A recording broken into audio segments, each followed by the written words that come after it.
이 세 가지만 잘 알고 계시면 대출에 관련돼서 내가 보다 넓게 이해하고 보다 더 잘 활용하실 수 있으세요. 금리는 내가 돈을 빌리는 대가로 금융회사에 은행에 줘야 되는 돈이죠. 당연히 내가 대출을 할 때는 금리가 낮은 게 좋아요. 반대로 이 적금이나 예금을 할 때는 금리가 높은 게 좋다. 이렇게 생각하시면 제일 간단해요. 그리고 금리하면 굉장히 머리 아파하시는 분들이 많아요. 금리는 일단 기본적으로 딱 한 개만 알면 돼요. 이게 바로 기준금리인데요. 기준금리는 즉 우리나라 정부에서 발표하는 금리라고 보시면 돼요. 한국은행에서 이번에 기준금리는 2%입니다. 이렇게 발표를 하면 시중의 은행들이 거기에 맞춰서 자기네들끼리 돈을 얼마나 갖고 있느냐에 따라서 금리를 조금씩 바꾸는 거예요. 그 다음에 두 가지만 더 아시면 돼요. 하나는 기준금리는 계속 변하거든요. 한국은행이 발표할 때마다 0.5%씩 오를 때도 있고 내릴 때도 있고 동결돼서 똑같은 때도 있어요. 근데 이 움직임과 시장의 움직임과 비슷하게 가는 걸 변동금리라고 해요. 말 그대로 변할 수 있다는 거죠. 그래서 금리가 시장 상황에 따라서 변할 수 있다는 게 변동금리. 반대로 시장의 상황과 상관없이 내가 처음 대출을 받았을 때 5%로 대출을 받았어요. 그럼 이게 끝날 때까지 쭉 5%인 거예요. 이게 바로 고정금리입니다. 말 그대로요. 금리가 고정되어 있으면 고정금리, 변동되면 변동금리가 돼요. 그리고 기준금리라는 건 이 가운데에 있는 한국은행의 기준금리를 의미하게 됩니다. 내가 좀 안정적인 성향이다. 그러면 고정금리를 받는 게 좋고, 내가 보통 변동금리가 1% 정도 내려서 싸거든요. 0.5에서 1%더 더 싸요. 그래서 나는 좀 더 효율적으로 가고 싶다. 그러면 변동금리를 받으시는 게 더 이익입니다. 상환 방식은 총 세 가지가 있는데, 하나는 만기 일시 상환이에요. 만기에 끝나는 날에 일시 한 번에 갚는다는 뜻이에요. 매월 이자만 내다가 만기가 되면 원금을 통째로 갚는다. 마지막에 원금 갚을 때 부담이 좀 크겠죠. 보통 신용대출이 이런 경우가 많고요. 두 번째는 원리금 균등 분할 상환 방식이라는 게 있어요.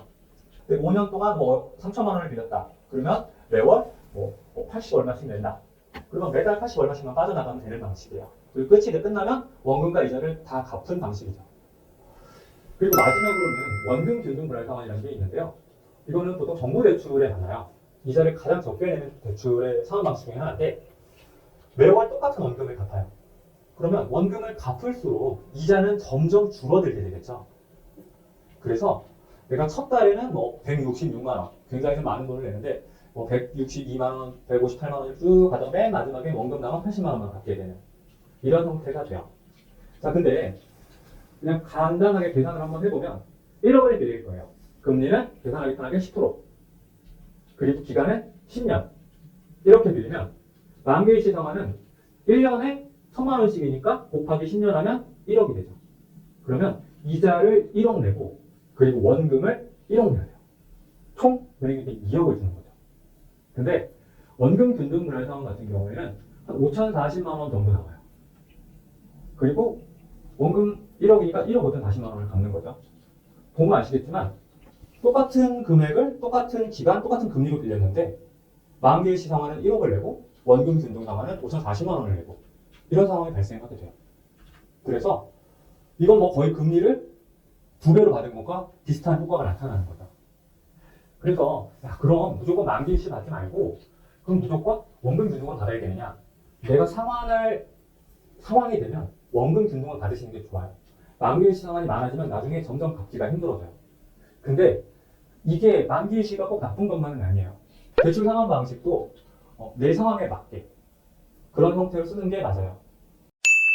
우리가 일반적으로 대출 받을 땐 받아보신 분들은 알겠지만 계획적으로 받는 대출, 담보대출 같은 거 말고는 신용대출은 보통 급해서 받게 되거든요. 근데 많은 대출들이 중도상환 수수료가 있는 경우가 있습니다. 내가 3천만 원을 빌렸어요. 근데 내가 다음 달에 돈이 생겨서 갚게 됐어요. 근데 중도상환 수수료를 3% 내래요. 그럼 저 90만 원 내야 되는 거죠. 그래서 중도상환 수수료는 대출을 받기 전에 미리 확인을 해보실 필요가 있어요. 그리고 담보대출이나 좀 큰 금액 대출을 받을 때도 중도상환 수수료가 있으면 금리가 조금 더 싼 경우가 있고 그렇지 않은 경우가 있고 하기 때문에 지금 말씀드렸던 세 가지 금리가 어떻게 되는 것이냐 상환 방식이 어떻게 되는 것이냐 수수료는 어떻게 되는 것이냐 이 세 가지만 잘 알고 계시면 대출에 관련돼서 내가 보다 넓게 이해하고 보다 더 잘 활용하실 수 있으세요.